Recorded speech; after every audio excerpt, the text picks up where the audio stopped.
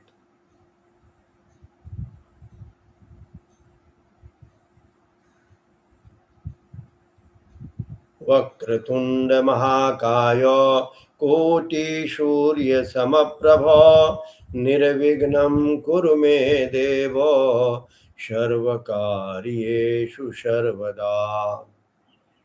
भवानी शंकरो वंदे श्रद्धा विश्वास रूपिणो याभ्यां विना न पश्यन्ति सिद्धाश्वन्तस्थमीश्वरम्। वन्दे बोधमयं नित्यं गुरुं शङ्कररूपिणं यमाश्रितो हि वक्रोऽपि चन्द्रः सर्वत्र वन्दते। ॐ नमः शिवाय ॐ नमः शिवाय ॐ नमः शिवाय ॐ नमः शिवाय ॐ नमः शिवाय ॐ नमः शिवाय ॐ नमः शिवाय ॐ नमः शिवाय ॐ नमः शिवाय ॐ नमः शिवाय ॐ नमः शिवाय ॐ नमः शिवाय ॐ नमः शिवाय।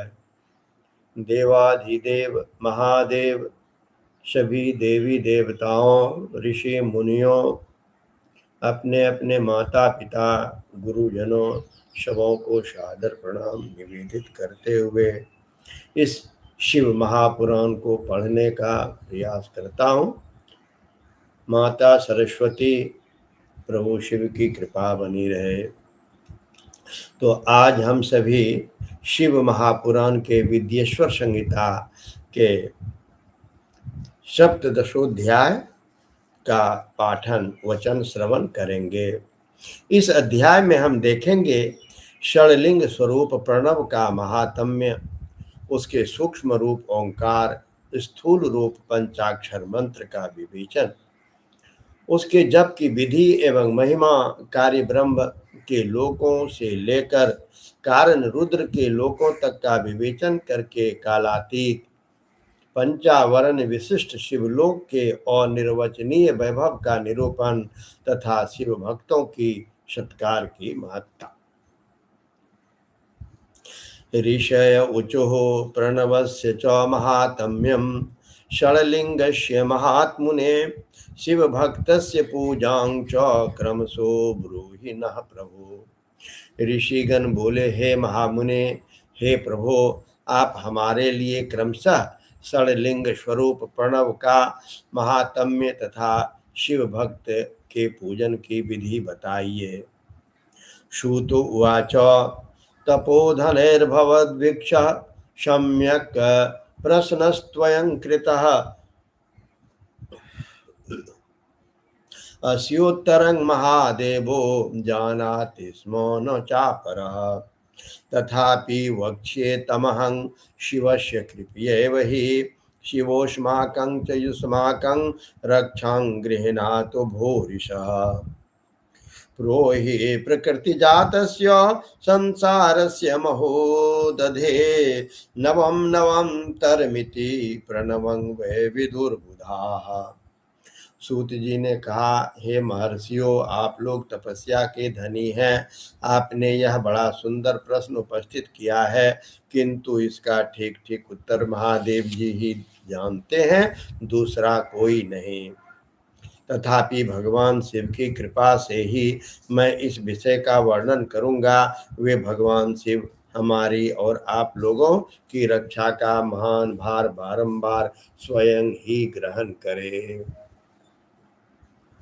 प्र नाम है प्रकृति से उत्पन्न संसार रूपी महासागर का प्रणव। इसे पार करने के लिए दूसरी नाव है, इसलिए विद्वान इस ओंकार को प्रणव की संज्ञा देते हैं। प्रणव जो ओंकार है, इसका नाम क्या क्यों पड़ा? तो प्र नाम है प्रकृति से उत्पन्न संसार रूपी महासागर का, वो महासागर है प्र, और नव क्या हुआ? नाव। तो इस महासागर से पार करने के लिए जो नाव है वो है प्रणव।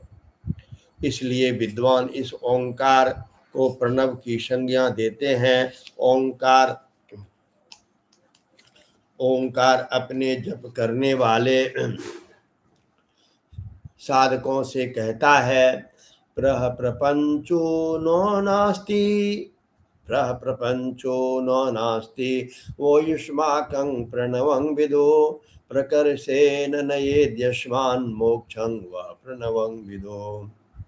स्वमन्त्रजापकानां च पूजकानां च योगिनां सर्वकर्मक्षयं कृत्वा दिव्यज्ञानं तु नूतनम् तमेव मायारहितं नूतनं परिचक्षते प्रकर्षेण महात्मानं नवं शुद्धस्वरूपकम् नूतनं वै करोतीति प्रणवं तं विदुर्बुधा प्रणवं द्विविधं प्रोक्तं सूक्ष्म स्थूल विभेदतः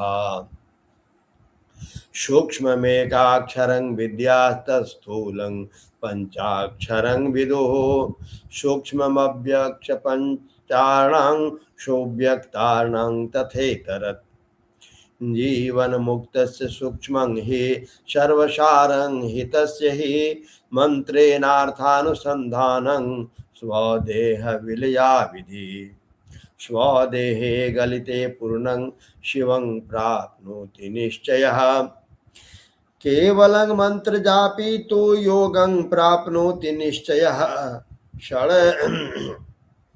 षड्त्रिशत्कोटि जापी तो निश्चयं योगमाप्नुयात् सूक्ष्मं च द्विविधं ज्ञेयः हर्स्वदीर्घ विभेदतः प्रपंच नौ नहीं वो तुम लोगों के लिए। प्रणव का प्रपंच प्र नौ नहीं और वह तुम लोगों के लिए। अतः इति वा प्रणवः। लगता है प्रतिदिन कुछ न कुछ नई नई चीजें मिलती रहती है, और इस समुद्र में जो ही गोता लगाता हूं, कितना सुंदर ये प्रणव का अभी अर्थ हमें ज्ञात हुआ, और आप लोगों ने भी इसे सुना होगा। शिव महापुराण विद्येश्वर संहिता अध्याय 17 और श्लोक संख्या 5,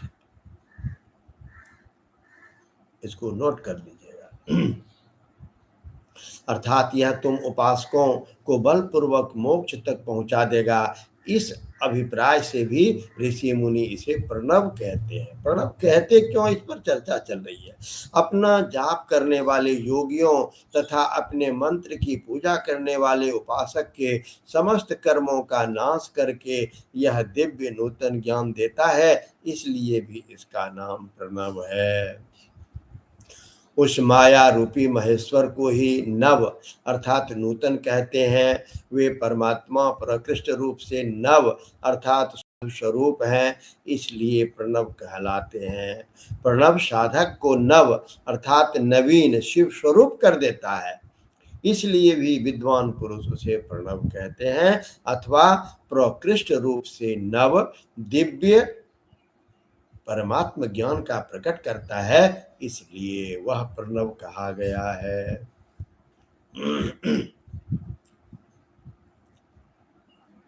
प्रणव के दो भेद बताए गए हैं, स्थूल और सूक्ष्म।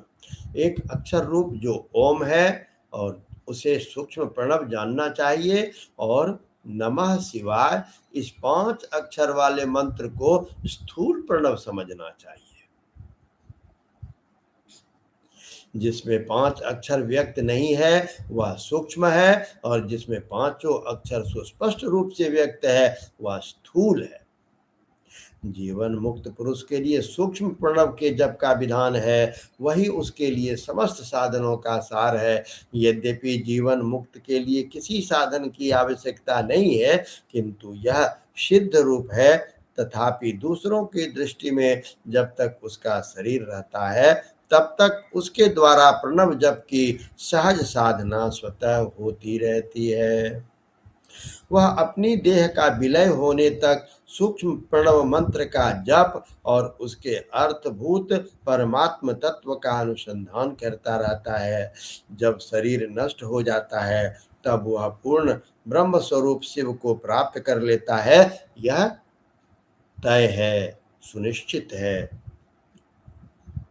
जो केवल मंत्र का जप करता है, उसे निश्चय ही योग की प्राप्ति होती है। जिसने 36 करोड़ मंत्र का जप कर लिया हो, उसे अवश्य ही योग प्राप्त हो जाता है। सूक्ष्म प्रणव के भी हर्ष और दीर्घ भेद से दो रूप जानना चाहिए। ओकारश्च उकारश्च मोकारश्च ततः परम। ओम ओम ओम जो बोलते हैं, ओम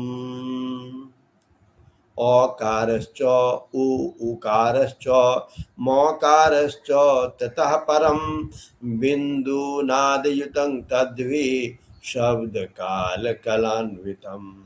दीर्घ प्रणवमेवं हि योगिनामेव हृदगतं मोकारं तंत्रितत्वं हि हर्ष प्रणव उच्यते। शिवः शक्तिस्तयोरख्यं मकारं तु त्रिकात्मकं हर्षमेवं हि जाप्यं स्यात् सर्वपापक्षयेशिनाम्। भूवायुकनकानार्द्यो शब्दाद्यश्च तथा दश आशान्वये दश पुनः प्रवृत्ता इति कथ्यते। हर्षमेव प्रवृत्तानां निवृत्तानां तु दीर्घकं व्याहृत्यादौ च मन्त्रादौ कामो शब्दकलायुतम्। वेदादौ च प्रयोज्यं स्याद्वन्दने छन्दयोरपि नवकोटिजपान्त्वा संशुद्धः पुरुषो भवेत्।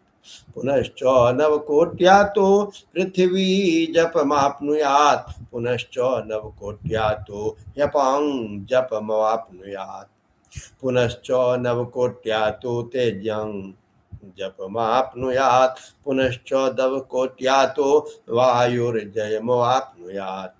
आकाशजयमाप्नोति नवकोटि जपे नवे। गन्धादीनां क्रमेणैव नवकोटि जपे नवे। अहङ्कारस्य च पुनर्नवकोटि जपे नवे। सहस्रमंत्र जप्तेन नित्यशुद्धो भवेत् पुमान्। ततः परं स्वसिद्ध्यर्थं जपो भवति हि द्विजाः। हर हर महादेव। ओम नमः शिवाय। अति सुंदर, ऐसा लग रहा है इतनी अच्छी अच्छी बातें इस ढलती उम्र में पढ़ने को मिल रहा है। लगता है कि जीवन सफल ही नहीं कहिए, अपने आप को तो मैं शिवलोक में पाने लगता हूँ। और ये उन लोगों की कृपा है जो हमको पढ़ने के लिए प्रेरित कर देते हैं। औकार, बहुत ध्यान से सुनिएगा।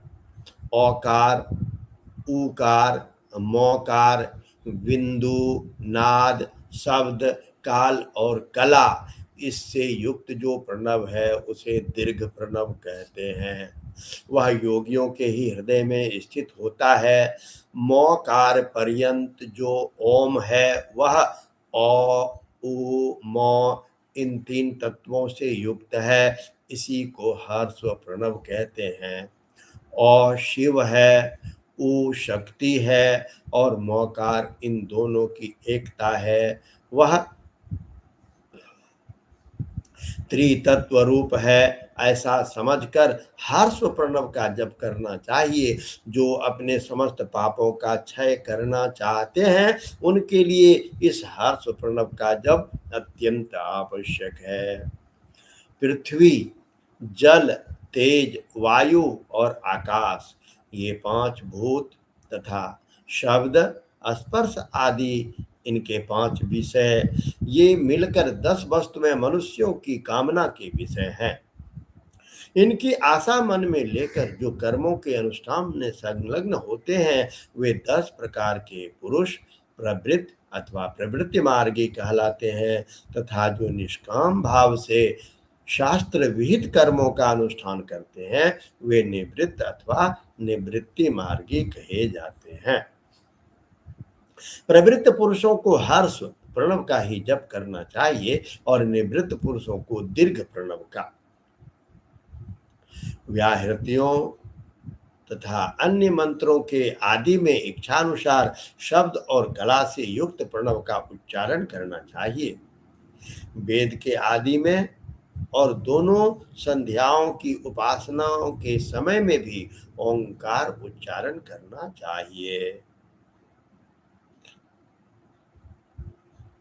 प्रणव का 9 करोड़ जप करने से मनुष्य शुद्ध हो जाता है। पुनः 9 करोड़ का जप करने से वह पृथ्वी तत्व पर विजय पा लेता है। तत्पश्चात पुनः 9 करोड़ का जप करने पर वह जल तत्व को जीत लेता है। पुनः 9 करोड़ जप से वह अग्नि तत्व पर विजय पाता है। तदंतर फिर 9 करोड़ का जप करके वह वायु तत्व पर विजय होता है और फिर 9 करोड़ के जप से आकाश को अपने अधिकार में कर लेता है। इसी प्रकार 9 करोड़ का जप करके वह क्रमशः गंध, रस, रूप, स्पर्श और शब्द पर विजय पाता है। इसके बाद फिर 9 करोड़ का जप करके वह अहंकार भी जीत लेता है। हे द्विजो, मनुष्य 1000 मंत्रों के जाप करने से नित्य शुद्ध होता है। इसके अनंतर अपनी सिद्धि के लिए भी जप किया जाता है। एवमष्टोत्तर शतकोटि जप्तेन वै पुनः प्रणवेन प्रबुद्धस्तो शुद्ध योगमवाप्नुयात्। शुद्ध योगेन संयुक्तो जीवन मुक्तो न संशयः। सदा जपन सदा ध्यायन शिव प्रणव रूपिणम्। समाधिस्थो महायोगी शिव एव न संशयः। ऋषिश्छन्दो देवतादि न्यस्य देहे पुनर्जपेत्। प्रणवं मातृका युक्तं देहे न्यस्य ऋषिर्भवेत्। 10 मात्री षड्वद्वादि सर्वं न्यास फलं लभेत्। प्रवृत्तानां च मिश्राणां स्थूल प्रणवमिष्यते। अभी हम लोग सिर्फ प्रणव की चर्चा पर पढ़ रहे हैं, ओम के बारे में कि ये ओम है क्या। अत्यंत ही सूक्ष्म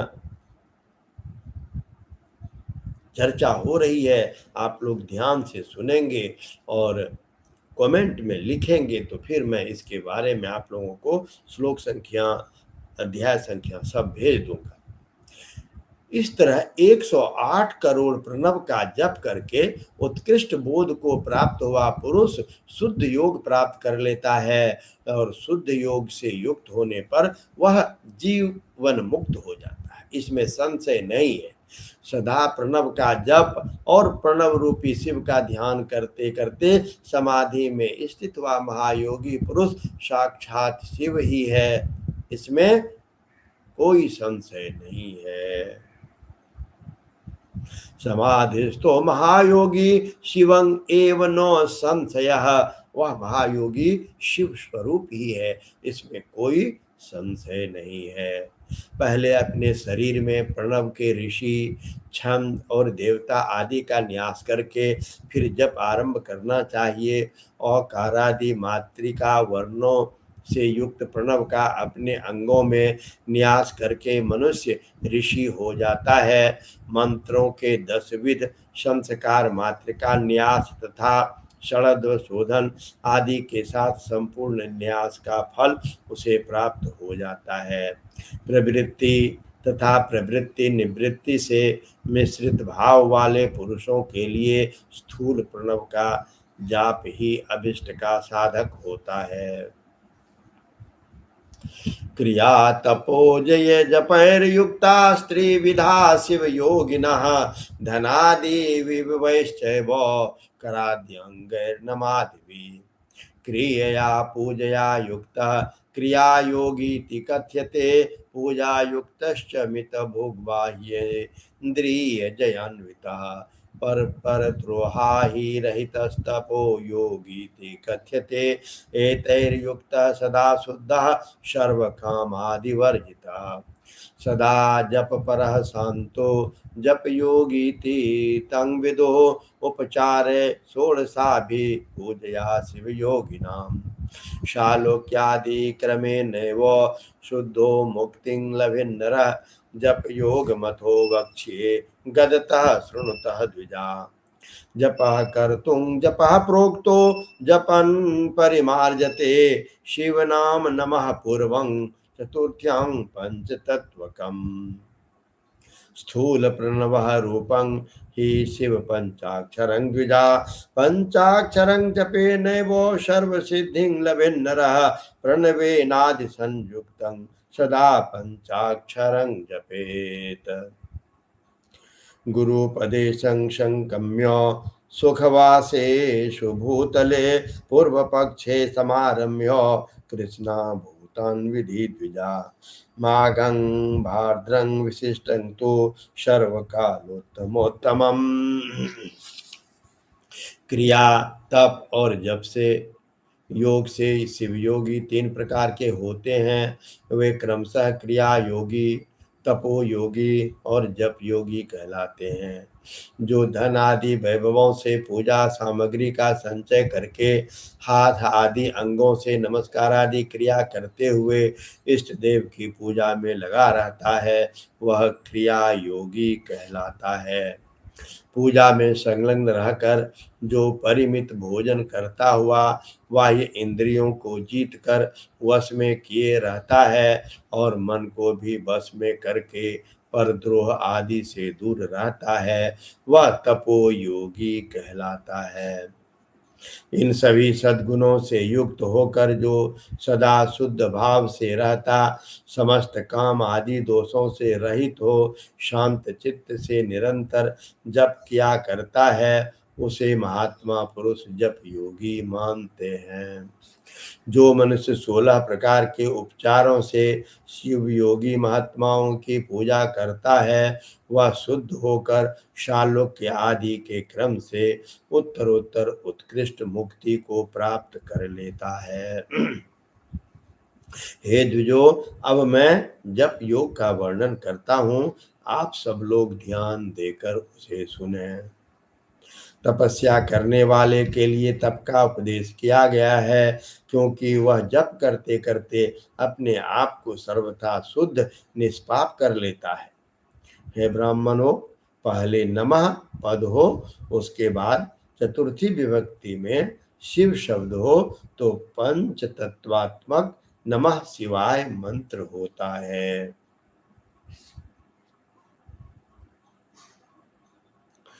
इसे शिव पंचाक्षर कहते हैं। यह स्थूल प्रणव रूप है। इस पंचाक्षर के जप से ही मनुष्य संपूर्ण सिद्धियों को प्राप्त कर लेता है। पंचाक्षर मंत्र के आदि में ओंकार लगाकर ही सदा उसका जप करना चाहिए। हे द्विजो, गुरु के मुख से पंचाक्षर मंत्र का उपदेश पाकर जहाँ सुख पूर्वक निवास किया जा सके, ऐसी उत्तम भूमि पर महीने के पूर्व पक्ष शुक्ल में प्रतिपदा से आरंभ करके कृष्ण पक्ष की चतुर्दशी तक निरंतर जप करता रहे। माघ और भादो के महीने अपना विशिष्ट महत्व रखते हैं। यह समय सब समयों से उत्तम माना गया है।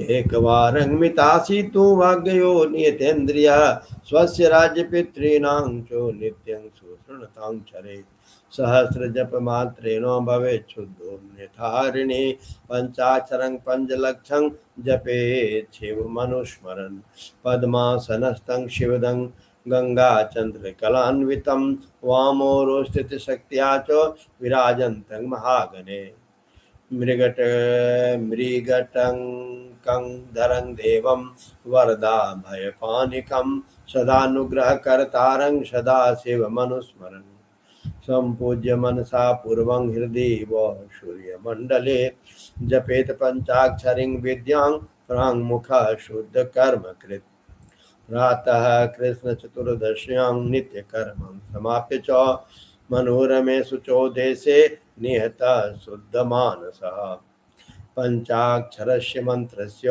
सहस्रं द्वादशं जपेत् वरये च सपत्नीकान् शैवान् वै ब्रह्मणोत्तमान् एकं गुरुवरं श्रेष्ठं वरयेत शाम्बमूर्तिकम् ईशानं चाथ पुरुषं घोरं वाममेव च सद्यो जातं च पञ्चैव शिवभक्तान् द्विजोत्तमान् पूजा द्रव्याणि सम्पाद्य शिवपूजां समारभेत् शिवपूजां च विधिवत् कृत्वा होमं समारभेत् मुखान्तं च स्वसूत्रेण कृत्वा होमं समाचरेत् दशैकं वा शतैकं वा सहस्रैकं थापि वा। साधक को चाहिए कि वह प्रतिदिन एक बार परिमित भोजन करे, मौन रहे, इंद्रियों को बस में रखे, अपने स्वामी एवं माता पिता की नित्य सेवा करे। इस नियम से रहकर जप करने वाला पुरुष 1000 जप से ही शुद्ध हो जाता है, अन्यथा वह ऋणी होता है। भगवान शिव का निरंतर चिंतन करते हुए पंचाक्षर मंत्र का 5 लाख जप करे। जप काल में इस प्रकार ध्यान करे, कल्याण दाता भगवान शिव कमल के आसन पर विराजमान है। उनका मस्तक श्री गंगा जी तथा चंद्रमा जी की कला से सुशोभित है। उनकी बाईं जांघ पर आदि शक्ति भगवती उमा बैठी हैं। वहाँ खड़े हुए बड़े बड़े गण भगवान शिव की शोभा बढ़ा रहे हैं। महादेव जी अपने 4 हाथों में मृग मुद्रा,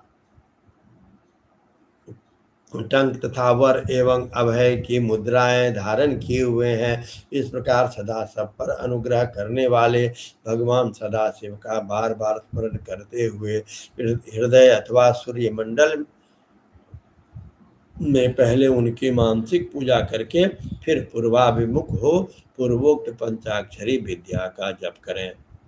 उन दिनों साधक सदा शुद्ध कर्म ही करें।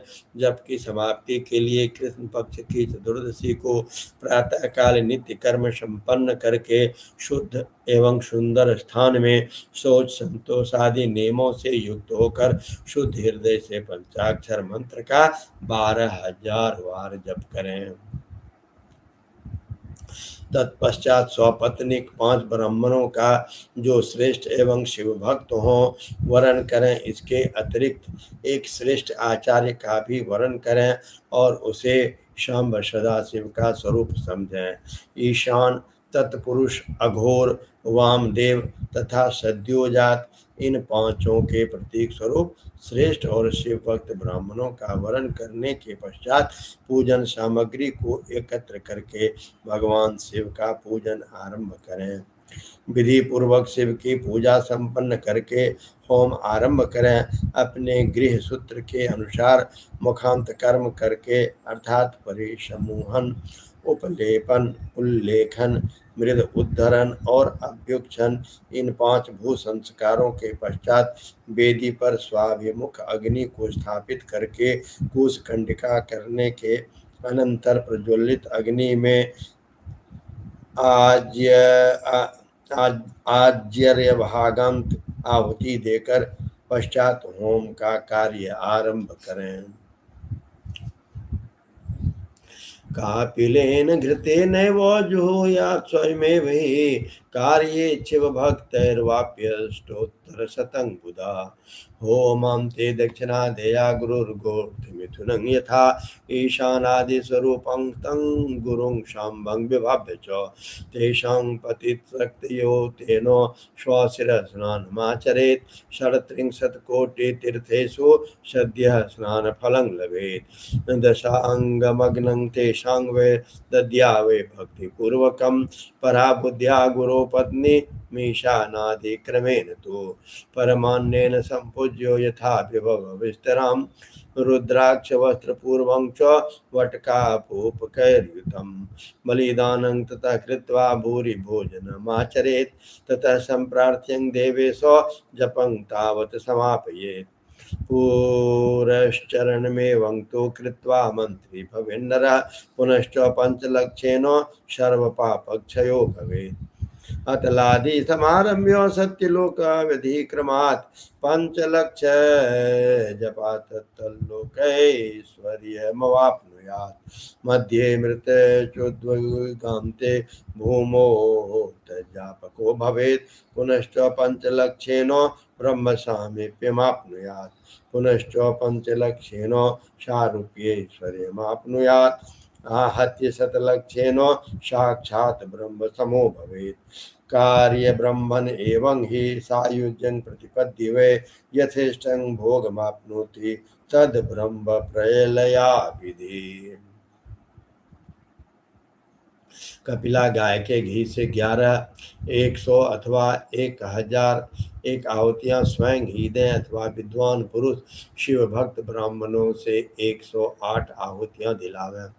होम कर समाप्त होने पर गुरु को दक्षिणा के रूप में एक गाय और बैल देना चाहिए।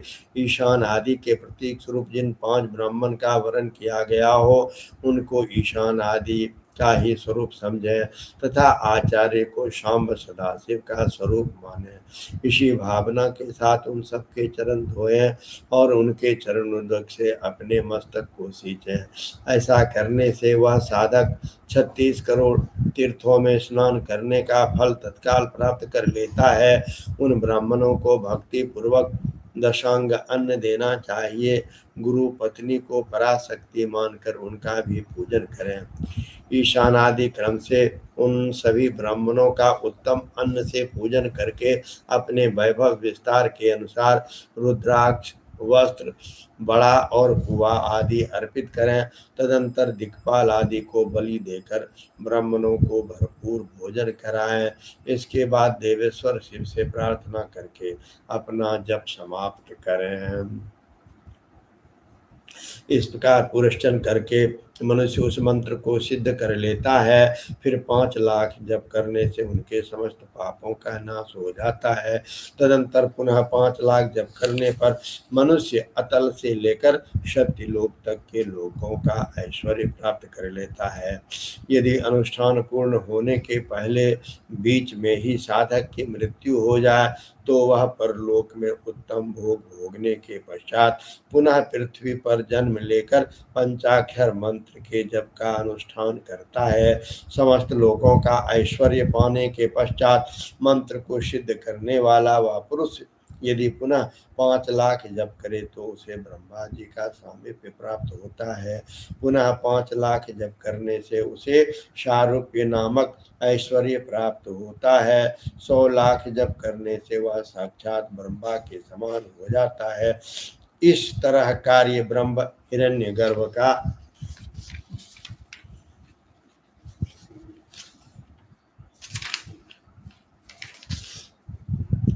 सायुज्य प्राप्त करके वह उस ब्रह्मा का प्रलय होने तक उस लोक में यथेष्ट भोग भोगता है। पुनः कल्पांतरे वृद्धे ब्रह्मपुत्र सजायते पुनश्च तपसा दीप्तः क्रमान् मुक्तो भविष्यति। पृथिव्यादि कार्यभूतेभ्यो लोका वे निर्मिता क्रमात् पातालादाच सत्यं तं ब्रह्मलोका चतुर्दश सत्यार्धं क्षमायन्तं वै विष्णुलोका चतुर्दश क्षमालोके कार्य विष्णु वैकुंठे वरम पत्तने कार्यलक्ष्म्या महाभोगी रक्षां कृत्वा तिष्ठति तदूर्ध्वगाश्च शुच्यन्ता लोकाष्टाविंशति स्थिता शुचो लोको तो कैलासे रुद्रे वे भूति स्थिता सलुत्तराश्च 50 हिंसा शांत्वर्धो ऊर्ध्वगा अहिंसा लोकमस्थाय ज्ञान कैलास के पुरे कार्येश्वर स्थिरो भावं सर्वान् तिष्ठति।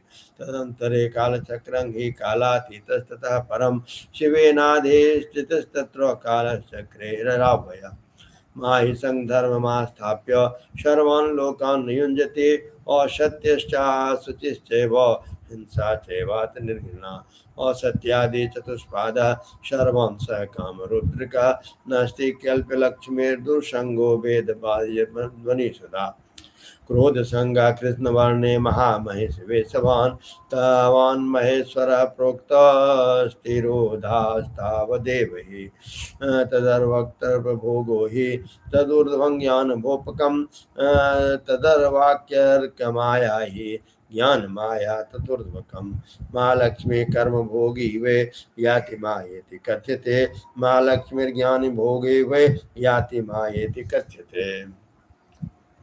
फिर दूसरे कल्प का आरंभ होने पर वह ब्रह्मा जी का पुत्र होता है। उस समय फिर तपस्या करके दिव्य तेज से प्रकाशित होकर वह क्रमशः मुक्त हो जाता है। पृथ्वी आदि कार्य स्वरूप का भूतों द्वारा पाताल से लेकर सत्यलोक पर्यंत ब्रह्मा जी के 14 लोक क्रमशः निर्मित हुए हैं। सत्यलोक से ऊपर क्षमा लोक तक जो 14 भुवन है वे भगवान विष्णु के लोक हैं। उस क्षमा लोक वाले श्रेष्ठ वैकुंठ में महाभोगी कार्य विष्णु कार्य लक्ष्मी सहित सबकी रक्षा करते हुए विराजमान रहते हैं। क्षमा लोक से ऊपर सुचिर लोक पर्यंत 28 भुवन स्थित है। सूची लोक के अंतर्गत कैलाश में प्राणियों का श्रृंगार करने वाले रुद्रदेव विराजमान हैं। सूची लोक के ऊपर अहिंसा लोक पर्यंत 56 भुवनों की स्थिति है। अहिंसा लोक का आश्रय लेकर जो ज्ञान कैलाश नामक नगर शोभा पाता है उसमें कार्यभूत महेश्वर सबको अदृश्य करके रहते हैं। अहिंसा लोक के अंत में महाकाल चक्र की स्थिति है। तदंतर कालातीत स्थित है जहाँ काल चक्रेश्वर नामक शिव महेश धर्म का आश्रय लेकर सबको काल से संयुक्त किए रहते हैं।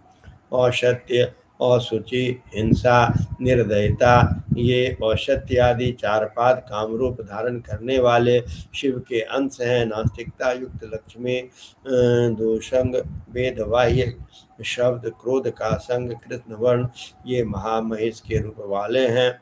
यहाँ तक योगेश्वर के विराट स्वरूप का वर्णन किया गया है। वहीं तक लोकों का तिरोधान अथवा लय होता है। उससे नीचे कर्मों का भोग है और उससे ऊपर ज्ञान का भोग। उसके नीचे कर्म माया है और उसके ऊपर ज्ञान माया है। अब मैं कर्म माया और ज्ञान माया का तात्पर्य बता रहा हूँ। मौ का अर्थ है लक्ष्मी, उससे कर्म भोग यात प्राप्त होता है, इसलिए वह माया अथवा कर्म माया कहलाती है। इसी तरह माँ अर्थात लक्ष्मी से ज्ञान भोग यात प्राप्त होता है, इसलिए उसे माया या ज्ञान माया कहा गया है। तदुर्ध्वं निधि भोगे ही तदर्वांगनेश्वरं विदो तदवार्च तिरोधानं तदुर्ध्वं नो तिरोधनम् तदर्वाक्य पास बंधो ही तदुर्ध्वं नाहि बंधनम तदर्वाक्य परिवर्तन्ते काम्य कर्मानुसारिणः निष्काम कर्म भोगस्तु तदुर्ध्वं परिकीर्तितः तदर्वांग परिवर्तन्ते बिंदु पूजा परायणः तदुर्ध्वं हि व्रजन्ते वो निष्कामा लिंग पूजका तदर्वाक्य परिवर्तन्ते शिवान्य सुर पूजका शिवैकनिरता ये च तदूर्ध्वं संप्रयान्ति ते तदर्वाग्जीवकोटिस्ता तत् ऊर्ध्वं परकोटिका संसारिका तदर्वाको च मुक्ता खलु तदूर्ध्वगा तदर्वाक परिवर्तन्ते प्राकृत द्रव्य पूजका तदूर्ध्वं हि व्रजन्ते ते पौरुष रुद्रव्य पूजका तदर्वक्षान्ति के लिप्तं तो शिवलिंगं तदूर्ध्वकम् तदर्वागावृतं लिंगं तदूर्ध्वं हि निराकृति तदर्वाक्यल्पितं लिंगं तदूर्ध्वं वै न कल्पितं तदर्वांगा हि लिंगं स्यात् अंतरंगं तदूर्ध्वकं तदर्वाक्षाक्ति लोका हि सतं वै द्वादशाधिकम् तदर्वाग्बिन्दुरूपं हि नादरूपं तदुत्तरं तदर्वाक्यर्म लोकस्तु तदूर्ध्वं ज्ञानलोकः नमस्कारस्ततुर्ध्वं हि महांकार नाशनः जनंस्मातिरोधानं प्रत्यायाति न च यतः ज्ञान शब्दार्थे वंग ही तिरोधान निवारणात् तदर्वाक्य परिवर्तन्ते यदि भौतिक पूजिका आध्यात्मिका चारिविका च तद्ध्वंसं प्रयान्ति वै। उपर्युक्त सीमा से नीचे नश्वर भोग है और ऊपर नित्य भोग है, उससे नीचे ही तिरोधान अथवा लय है और ऊपर तिरोधान नहीं है। वहाँ से नीचे कर्म में पासों द्वारा बंधन होता है, ऊपर बंधन का सदा अभाव है। उससे नीचे ही जीव सकाम कर्मों का अनुसरण करते हुए विभिन्न लोकों और योनियों में चक्कर काटते हैं। उससे ऊपर के लोकों में निष्काम कर्म का ही भोग बताया गया है।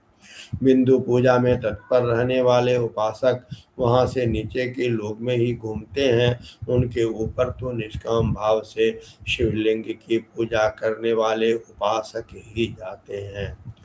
उसके नीचे लिंग के अतिरिक्त अन्य देवताओं की पूजा करने वाले घूमते रहते हैं।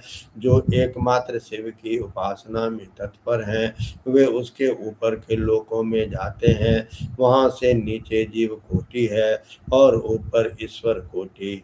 नीचे संसारी जीव रहते हैं और ऊपर मुक्त लोग प्राकृत द्रव्यों से पूजा करने वाले उसके नीचे रहते हैं और पौरुष द्रव्यों से पूजा करने वाले उससे ऊपर जाते हैं।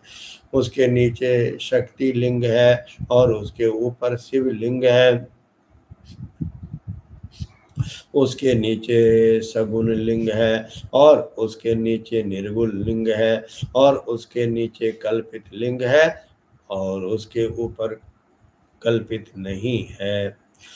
उसके नीचे आदि भौतिक लिंग और उसके ऊपर आध्यात्मिक लिंग है। उसके नीचे 112 शक्ति लोक है। उसके नीचे बिंदु रूप और उसके ऊपर नाद रूप है। उसके नीचे कर्म लोक है और उसके ऊपर ज्ञान लोक।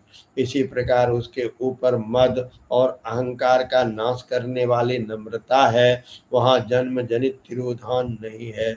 उसका निवारण किए बिना वहाँ किसी का प्रवेश संभव नहीं है। इस प्रकार तिरोधान का निवारण करके वहाँ से ज्ञान शब्द का अर्थ ही प्रकाशित होता है। आदि भौतिक पूजा करने वाले लोग उससे नीचे के लोकों में ही चक्कर काटते हैं। जो आध्यात्मिक उपासना करने वाले हैं वे ही उससे ऊपर को जाते हैं।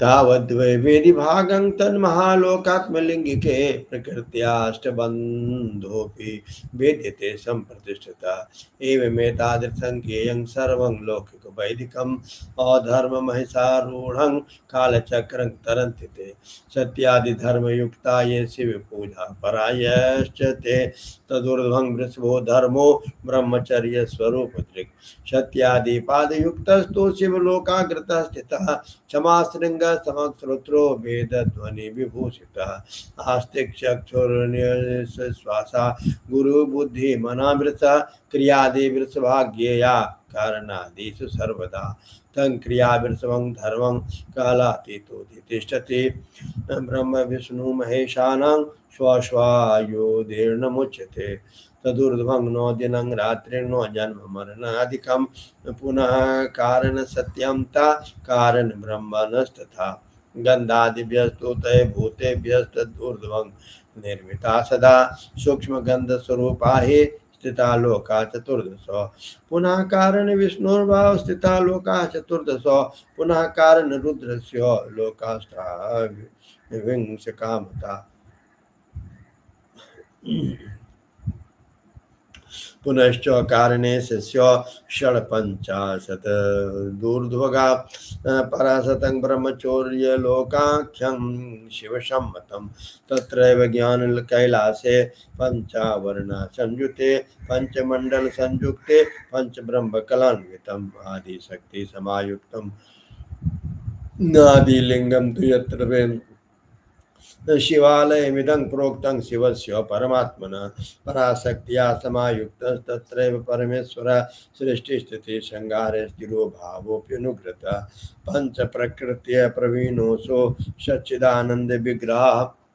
इस प्रकार वहाँ तक महालोकरादि रूपी आत्मलिंग में विभाग को जानना चाहिए और प्रकृति आदि प्रकृति महत अहंकार पंच तन्मात्राएं 8 बंधनों को भी जाने। इस प्रकार सब लौकिक और वैदिक स्वरूप को जानना चाहिए। जो सत्य अहिंसा आदि धर्मों से युक्त होकर भगवान शिव के पूजन में तत्पर रहते हैं वे अधर्म रूप भैंसे पर आरूढ़ काल चक्र को पार कर जाते हैं। काल चक्रेश्वर की सीमा तक जो विराट महेश्वर लोक बताया गया है उससे ऊपर वृषभ के आकार में धर्म की स्थिति है। वह ब्रह्मचर्य का मूर्तिमान रूप है। उससे सोच सत्य अहिंसा और दया ये 4 पाद हैं। वह शिवलोक के आगे स्थित है। क्षमा उसके सिंह है। सम कान है। वे वेद ध्वनि रूपी शब्द से विभूषित हैं। आस्तिकता उसके दोनों नेत्र हैं। निश्वास ही उसकी श्रेष्ठ बुद्धि एवं मन है। क्रिया आदि धर्म रूपी जो वृषभ हैं वे कारण आदि में सर्वदा स्थित हैं ऐसा जानना चाहिए।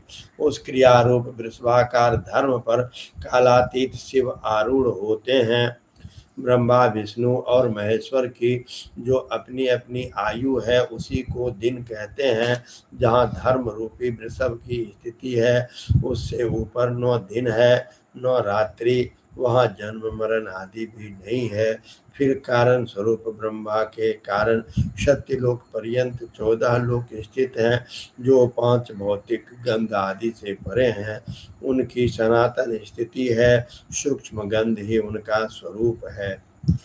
इसके ऊपर कारण रूप विष्णु के 14 लोक स्थित हैं। उनमें ऊपर भी कारण रूपी रुद्र के 28 लोकों की स्थिति मानी गई है। फिर उनसे भी ऊपर कारणेश शिव के 56 लोक विद्यमान हैं। तदंतर शिव सम्मत ब्रह्मचर्य लोक है। वहीं 5 आवरणों से युक्त ज्ञानमय कैलाश है। वहाँ पर 5 मंडलों 5 ब्रह्म कलाओं और आदि शक्ति से संयुक्त आदि लिंग प्रतिष्ठित है। उसे परमात्मा शिव का शिवालय कहा गया है। वहीं पराशक्ति से युक्त परमेश्वर शिव निवास करते हैं। वे सृष्टि पालन संहार तिरोभाव और अनुग्रह इन 5 कृत्यों में प्रवीण हैं। उनका शिव विग्रह सच्चिदानंद स्वरूप है। ध्यान धर्म सदा यस्य सदानुग्रह तत्पर समाध्यासनमासीनः स्वात्मा रामो विराजते तस्य संदर्शनं साध्यं कर्माध्यानादिविक्रमात् नित्यादि कर्म जैनाश्चैव कर्ममितिर्भवेत् क्रियादि शिव कर्मभ्य शिव ज्ञानं प्रसादयेत् तदर्थनगता सर्वे मुक्ता एव च संशया मुक्तिरात्मा स्वरूपेण स्वात्मा रामत्वमेव हि क्रिया तपो जप ज्ञान ध्यान धर्मेषु सुस्थिता शिवस्य दर्शनं लब्ध्वा स्वात्मा रामत्वमेव हि यथा रवि स्वकिरणादशुद्धिमपनेष्यति कृपा विचक्षणा सम्भोरज्ञानमपनेष्यति अज्ञान विनिवृत्तो तो शिव ज्ञानं प्रवर्तते शिव ज्ञानात्म स्वरूप आत्मा आत्मा रामत्वमेष्यति आत्मा रामत्व संसिद्धो कृतकृत्यो भवेन्नर पुनश्च शतलक्षेण ब्रह्मणः पदमाप्नुयात् पुनश्च शतलक्षेण विष्णु पदमाप्नुयात् पुनश्च शतलक्षेण रुद्रस्य पदमाप्नुयात् पुनश्च शतलक्षेण ऐश्वर्यं पदमाप्नुयात् पुनश्च विंशश्चैव जपेन सुसमाहिता शिवलोकादिभूतं हि कालचक्रामवाप्नुयात्। वे सदा ध्यान रूपी धर्म में ही स्थित रहते हैं और सदा सब पर अनुग्रह क्या करते हैं। वे आत्मा राम हैं और समाधि रूपी आसन पर आसीन हो सुशोभित होते हैं। कर्म एवं ध्यान आदि का अनुष्ठान करने से क्रमशः साधन पथ में आगे बढ़ने पर उनका दर्शन साध्य होता है। नित्य नैमित्तिक आदि कर्मों द्वारा देवताओं का यजन करने से भगवान शिव के समाराधन कर्म में मन लगता है। क्रिया आदि जो शिव संबंधी कर्म हैं उनके द्वारा शिव ज्ञान सिद्ध करे। जिन्होंने शिव तत्व का साक्षात्कार कर लिया है अथवा जिस पर शिव की कृपा दृष्टि पड़ चुकी है वे सब मुक्त ही हैं, इनमें संशय नहीं है। आत्म स्वरूप से जो स्थिति है वही मुक्ति है।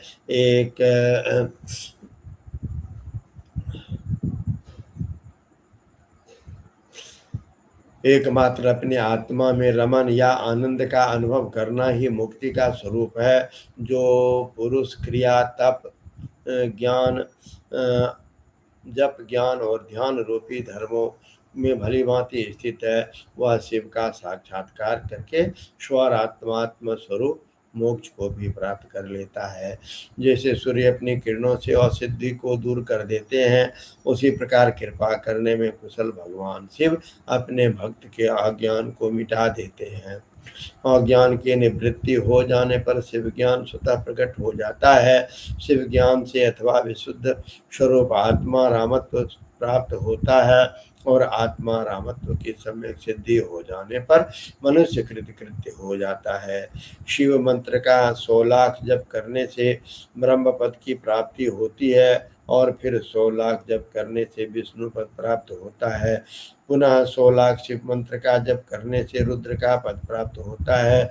उसके बाद फिर 100 लाख जप करने पर ऐश्वर्य मद पद की प्राप्ति हो जाती है। फिर इसी प्रकार सम्यक रूप से जप करने पर शिवलोक के आदिभूत अर्थात शिवलोक के आधारभूत निर्माता काल चक्र को प्राप्त किया जा सकता है। कालचक्रं पंचचक्रे में केकेन क्रमोत्तरे सृष्टिमोहो ब्रह्मचक्रं भोगमोहो तु वैष्णवम् कोपमोहो रौद्रचक्रं भ्रमणं चैश्वरं विदु शिवचक्रं ज्ञानमोहो पंचचक्रं विदुर्बुधा पुनश्चोदशकोट्या हि कारणं ब्रह्मणः पदं पुनश्चोदशकोट्या हि तत्पदैश्वर्यमाप्नुयात् एवं क्रमेण विष्णुवादे पदं लब्ध्वा महोजसा क्रमेण तत्पदैश्वर्यं लब्ध्वा चैव महात्मना शतकोटिमनुं जप्त्वा पञ्चैतरमतीन्द्रितः शिवलोकमवाप्नोति पञ्चमावरणाद्बृहे राजसंमण्डपं तत्र नन्दीसंस्थानमुत्तमं तपोरूपश्च वृषभस्तैत्र परिदृश्यते सद्यो जातस्य तत्स्थानं पञ्चमावरणं परं वामदेवस्य च स्थानं चतुर्थावरणं पुनः अघोरनिलयं पश्चात् तृतीयावरणं परं पुरुषस्यैव सांबस्य द्वितीयावरणं शुभम् ईशानस्य परस्यैव प्रथमावरणं ततः ध्यानधर्मस्य च स्थानं पञ्चमं खण्डमं ततः वलीनाथस्य संस्थानं तत्र पूर्णामृतप्रदं चतुर्थं मण्डपं पञ्चात् चन्द्रशेखरमूर्तिमं सोमस्कन्दस्य च स्थानं तृतीयं मण्डपं परं द्वितीयं मण्डपं नृत्यं मण्डपं प्राहुरस्तिका प्रथमं मूलमायाया स्थानं तत्रैव शोभनं ततः परं गर्भगृहं लिंगस्थानं परं शुभम्। यह काल चक्र पंच चक्रों से युक्त है जो एक के पश्चात एक में स्थित है। सृष्टि और मोह से युक्त ब्रह्म चक्र, भोग और मोह से युक्त वैष्णव चक्र, कोप और मोह से युक्त रौद्र चक्र, भ्रमण से युक्त ईश्वर चक्र और ज्ञान तथा मोह से युक्त शिव चक्र है। ऐसा इन 5 चक्रों के विषय में बुद्धिमानों का कहना है। पुनः 10 करोड़ शिव मंत्र का जप करने पर कारण ब्रह्म का पद प्राप्त होता है। तदंतर 10 करोड़ जप करने से ऐश्वर्य युक्त पद की प्राप्ति होती है। इस प्रकार क्रमशः जप करता हुआ प्राणी महान ओजस्वी विष्णु के पद को प्राप्त कर पुनः उसी क्रम से जपता हुआ महात्माओं के ऐश्वर्य पद को प्राप्त करता है। बिना असावधानी किए हुए 105 करोड़ मंत्रों का जप करने के पश्चात वह प्राणी 5 आवरणों पशु पास माया शक्ति रोध से बाहर निकल शिवलोक प्राप्त करता है। वहाँ उस शिवलोक में राजसभ मंडप है, नंदीश्वर का उत्तम निवास है। तपस्या रूपी वृषभ वहीं पर दिखाई देता है। वहीं पर 5 आवरणों से बाहर सद्योजात अर्थात तत्काल आवरण रहित हुए भगवान शिव का स्थान है। पुनः चतुर्थ आवरण में वामदेव का स्थान है। उसके पश्चात तृतीय आवरण में अघोर शिव का, दूसरे आवरण में शाम्ब शिव का मंगलमय तथा प्रथम आवरण में ईशान शिव का निवास स्थान है। उसके पश्चात पंचम मंडप है जहाँ ध्यान और धर्म का निवास रहता है। तदंतर चतुर्थ मंडप है, वहां पर चंद्रशेखर की मूर्ति से युक्त भगवान बलिनाथ का वास स्थान है जो पूर्ण अमृत को प्रदान करने वाला है। तृतीय मंडप में सोमस्कंद का परम निवास स्थान है। उसके पश्चात द्वितीय मंडप है आस्तिक लोग जिसे नृत्य मंडप कहते हैं। प्रथम मंडप के मूल माया का स्थान है, वहां पर अत्यंत शोभावास करती है। उसके परे गर्भगृह है जहाँ पर शिव का लिंग स्थान है।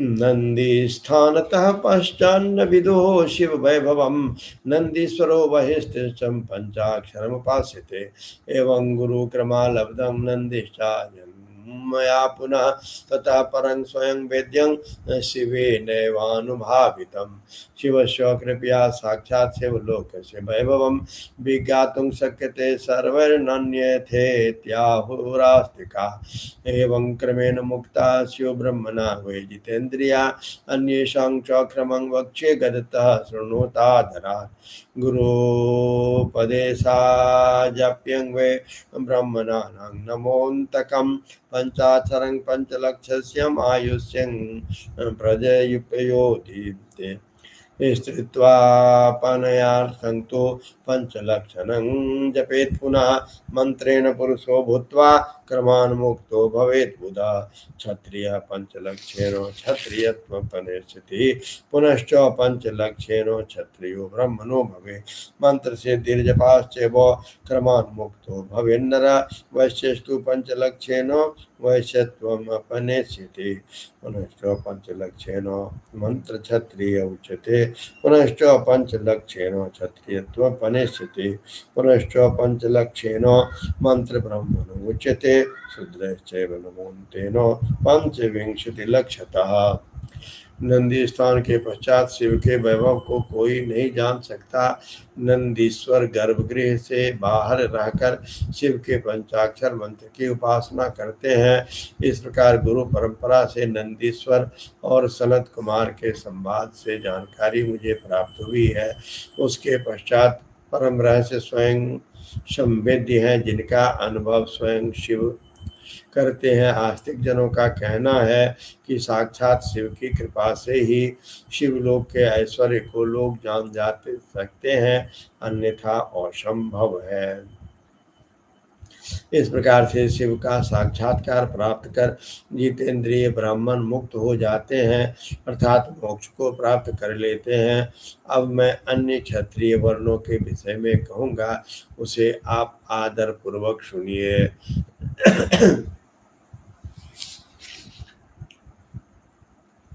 यदि ब्राह्मण को आयु प्राप्त करने की इच्छा हो तो उसे गुरु के द्वारा बताए गए उपदेश के अनुसार इस शिव के पंचाक्षर मंत्र का विधि पूर्वक 5 लाख जप करना चाहिए। यदि स्त्री स्त्रीत्व अर्थात स्त्री योनि से मुक्त होना चाहती है तो वह भी 5 लाख पंचाक्षर मंत्रों का जप करे। उन मंत्रों के प्रभाव से पुरुष का जन्म लेकर वह मुक्त हो जाती है।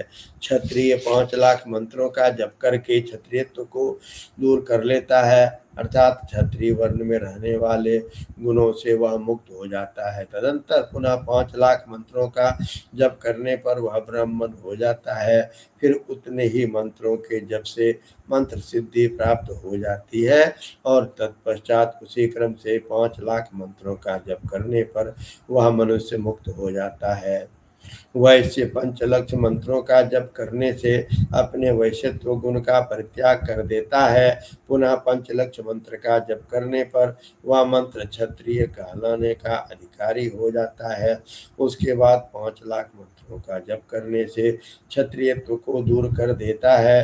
तदंतर पुनः पंचलक्ष मंत्र का जप करके मंत्र ब्राह्मण कहलाने का अधिकारी हो जाता है।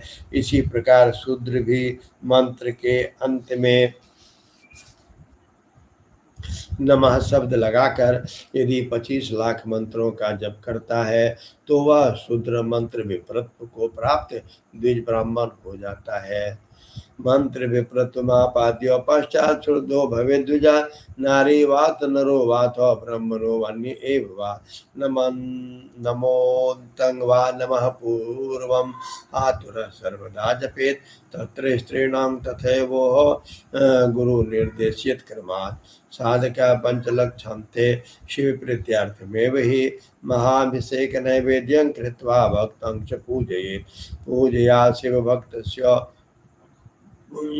शिव प्रीततरो भवेत् शिवस्य शिवभक्तस्य भेदो नास्ति शिवो हि स शिवरूपस्य मंत्रस्य धारणा शिव एव हि शिवभक्तशरीरे हि शिवे तत्परमो भवेत् शिवभक्ता क्रिया सर्वा भेद सर्वक्रियाविदो यावच्छाद्य शिवमन्त्रं येन जप्तं भवेत् क्रमात् तावद्वै शिवसान्निध्यं तस्मिन् देहे न संशयः देवलिंगं भवेत् रूपं शिवभक्तस्त्रिया तथा यावन् मन्त्रं जपे देव्यास्तावत् सान्निध्यमस्ति शिवसम्पूज्यते स्वयं वै शब्दरूपभा स्वयं चैव शिवो भूत्वा परं शक्तिं प्रपूजयेत् शक्तिं वैरं च लिङ्गं च येलाख्या मायया पूजयेत्।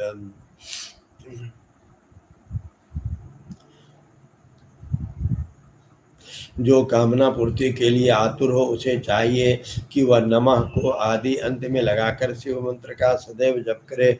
स्त्रियों तथा शूद्रों के लिए मंत्र जप का जैसा स्वरूप कहा गया है उसी के अनुसार गुरु को भी चाहिए कि उन्हें निर्देश दे। साधक को चाहिए कि वह 5 लाख जप करने के पश्चात भगवान शिव की प्रसन्नता के लिए महाभिषेक एवं नैवेद्य निवेदन करके शिव भक्तों का पूजन करे। शिव भक्त की पूजा से भगवान शिव बहुत प्रसन्न होते हैं। शिव और उनके भक्त में कोई भेद नहीं है, वह साक्षात शिव स्वरूप ही है। शिव स्वरूप मंत्र को धारण करके वह शिव ही हो जाता है। शिव भक्त का शरीर शिव रूप ही है, अतः उनकी सेवा में तत्पर रहना चाहिए। जो शिव के भक्त हैं वे लोक और वेद की सारी क्रियाओं को जानते हैं। वो क्रमशः जितना जितना शिव मंत्र का जप कर लेता है उसके शरीर को उतना शिव का सामीप्य प्राप्त हो जाता है, इसमें संशय नहीं है। शिव भक्त स्त्री का रूप देवी पार्वती का ही स्वरूप है। वह जितना मंत्र जपती है उसे उतना ही देवी का सानिध्य प्राप्त होता जाता है। बुद्धिमान व्यक्ति को शिव का पूजन करना चाहिए, इससे यह साक्षात मंत्र स्वरूप ही हो जाता है। साधक स्वयं शिव स्वरूप होकर पराशक्ति का पूजन करे। शक्ति बेर तथा लिंग का चित्र बनाकर अथवा मिट्टी आदि से इनकी आकृति का निर्माण करके प्राण प्रतिष्ठा पूर्वक निष्कपट भाव से इनका पूजन करे। शिवलिंगं शिवा मत्वा स्वात्मानं शक्तिरूपकं शिवलिंगं च देवीं च मत्वा स्वयं सेवरूपकम् शिवलिंगं नादरूपं बिन्दुरूपं सशक्तिकम् उपप्रधानभावेन अन्योन्यासक्तलिङ्गिकम् पूजयेत् शिवं शक्तिं शिवो मूलभावनात् शिवभक्तं शिवमन्त्रस्वरूपकान् शिवरूपकान् षोडशैरुपचारैश्च पूजयेदिष्टमाप्नुयात् येन सहस्रनाद्यश्च शिवभक्तस्य लिङ्गिनः आनन्दं जनयेद्विद्वा क्षमा प्रीततरो भवेत् शिवभक्तान् स पत्नीकान् प्रत्या सह सदैव तत् पूजयेद्वो जनाद्यश्च पञ्चवादश वा शतं धने देहे च मन्त्रे च भावनाया वञ्चका शिवशक्तिस्वरूपेण न पुनर्जायते भुवि नाभूरदे ब्रह्मभागमा कंठं विष्णुभागकं मुखं लिंगमिति प्रोक्तं शिवभक्तशरीरकं मृतान्हादियुक्तात्वा दाहादिरहितान् मृतान् उद्देश्य पूजयेदादि पितरं शिवमेव हि पूजां कृत्वादिमातुश्च शिवभक्तां च पूजयेत् पितृलोकं क्षमासाद्य क्रमान्मुक्तो ओ भवेन्मृत क्रियान् युक्त दशभ्यश्च तपोयुक्तो विशिष्यते तपोयुक्त शतेभ्यश्च जपयुक्तो विशिष्यते जपयुक्त सहस्रेभ्यः शिवज्ञानी विशिष्यते शिवज्ञानीषु लक्ष्येषु ध्यानयुक्तो विशिष्यते ध्यानयुक्तेषु कोटिभ्यः समाधिभ्यो समाधिस्थो विशिष्यते शिवलिंग को शिव मानकर अपने को शक्ति रूप समझकर शिवलिंग को देवी और अपने को शिव रूप समझकर शिवलिंग को नाद रूप और शक्ति को बिंदु रूप मानकर परस्पर सटे हुए शिवलिंग और शिवलिंग के प्रति उप प्रधान और प्रधान की भावना रखते हुए जो शिव और शक्ति के पूजन करता है वह मूल रूपी भावना जानने के कारण शिव स्वरूप ही है। शिव भक्त शिव मंत्र स्वरूप होने के कारण शिव के ही स्वरूप हैं। जो 16 उपचारों से उनकी पूजा करता है उसे अभिष्ट वस्तु की प्राप्त होती है। जो शिवलिंग को पासक शिव भक्त की सेवा आदि करके उसे आनंद प्रदान करता है उस विद्वान पर भगवान शिव बड़े प्रसन्न होते हैं। 5, 10 या 100 स्वपत्नीक शिव भक्तों को बुलाकर भोजन आदि के द्वारा पत्नी सहित उनका सदैव समादर करे। धन में देह में और मंत्र में शिव भावना रखते हुए उन्हें शिव और शक्ति का स्वरूप जानकर निष्कपट भाव से उनकी पूजा करे। ऐसा करने वाला पुरुष शिव शक्ति स्वरूप होकर इस भूतल पर फिर जन्म नहीं लेता है। शिव भक्त की नाभि के नीचे का भाग ब्रह्म भाग तथा नाभि से ऊपर कंठ पर्यंत तक का भाग विष्णु भाग और मुख शिवलिंग स्वरूप कहा गया है।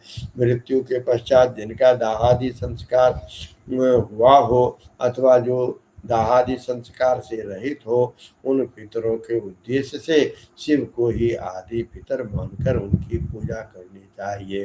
पुनः आदि माता शिव की शक्ति की पूजन जाकर शिव भक्तों का पूजन करना चाहिए। ऐसा करने वाला पुरुष मरने के पश्चात क्रमशः पितृलोक को प्राप्त करता है तदंतर उसे मुक्ति प्राप्त हो जाती है। 10 क्रियावान पुरुषों से युक्त योगियों की अपेक्षा एक तपोयुक्त प्राणी श्रेष्ठ है। 100 तपोयुक्तों तपस्वियों की अपेक्षा एक जप युक्त साधक विशिष्ट है। 1000 जप युक्त जापकों की अपेक्षा एक शिव ज्ञानी का विशेष महत्व है। 1,00,000 शिव ज्ञानियों से शिव का ध्यान करने वाला एक ध्यानी श्रेष्ठ है और करोड़ ध्यानियों की अपेक्षा शिव के लिए एक समाधिस्थ श्रेष्ठ है।